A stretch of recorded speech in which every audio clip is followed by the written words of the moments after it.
सरकार औद्योगिक विकास करना चाहती तो पूरे बिहार में बहुत सारे ऐसे जगह हैं जो बंजर भूमि है, पहाड़ों के आसपास है, पूरा गया, राजगीर, उन जगहों पे वो भूमि अधिग्रहण कर फैक्ट्री लगा सकती थी। लेकिन सरकार की जो भीतर की मंशा जो भी हो, वो ये जमीन अधिग्रहण कर अपने जो भी औद्योगिक घराना है जिनको,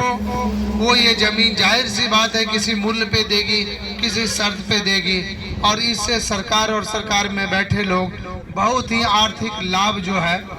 वो अपने व्यक्तिगत लाभ कमाएंगे। लेकिन इसमें जो किसान और मजदूर हैं तो उनका बहुत ही ज़्यादा नुकसान होगा,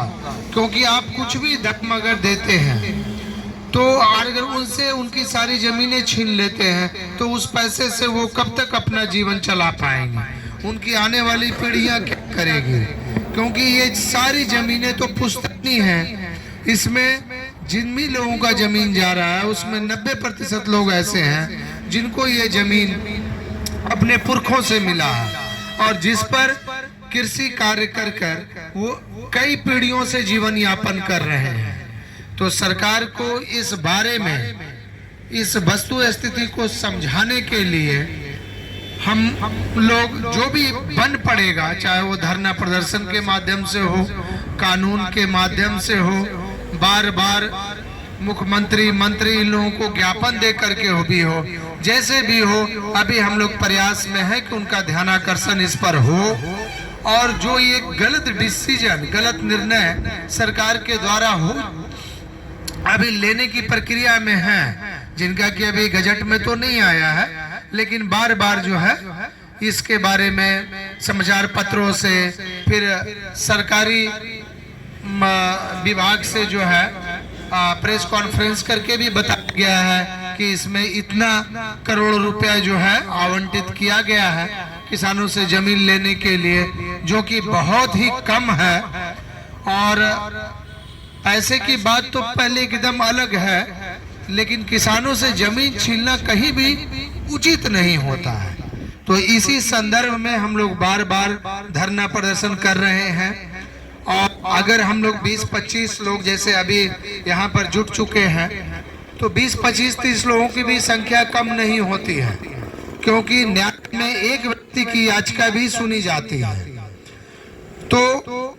अगर सरकार इस बात पे पहले अपना ध्यान दे और इस चीज में सुधार करें, दूसरा जमीन जो कि कृषि योग्य नहीं है वो जमीन अगर वो अधिग्रहण करके औद्योगिक विकास करते हैं तो उसी से बिहार का समग्र विकास हो पाएगा। क्योंकि आप कृषि को छीन करके उद्योग लगाने से विकास नहीं हो सकता, क्योंकि जितने लोग बेरोजगार होंगे, और केवल किसान ही बेरोजगार नहीं होंगे, क्योंकि अगर एक किसान के पास 2-4 एकड़ जमीन है तो वो 4-5 एकड़ में खुद अकेले मेहनत करके तो फसल नहीं उगा पा रहा है, 10-20-50 लोग उनको और उसमें मजदूर लग रहे हैं। तो इतना किसान और मजदूर को बेरोजगार कर उनकी आजीविका छीन करके ये विकास तो नहीं हो सकता है। अब सरकार से एक गलती हुई है या होने की प्रक्रिया में है, तो इसी के तरफ हम लोग ध्यान आकर्षण करने के लिए बार बार कोशिश कर रहे हैं। फिर जैसे नोटिफिकेशन आएगा हम लोग कोर्ट में जरूर न्यायिक प्रक्रिया में मूव करेंगे। अगर उसके पहले सरकार हमारी बात सुन लेती है तो वो बहुत बेहतर है। और मैं अपने इन्हीं शब्दों के साथ जो है रामेतन यादव जी को आमंत्रित करना चाहूँगा कि वो 2 शब्द रखें, क्योंकि ये हमारे पूरे संघर्ष में ये बहुत ही अग्रणी भूमिका निभा रहे हैं। इन्हीं के सौजन्य से, इन्हीं के नेतृत्व में हम सभी लोग आगे बढ़ रहे हैं। तो रामेतन यादव जी।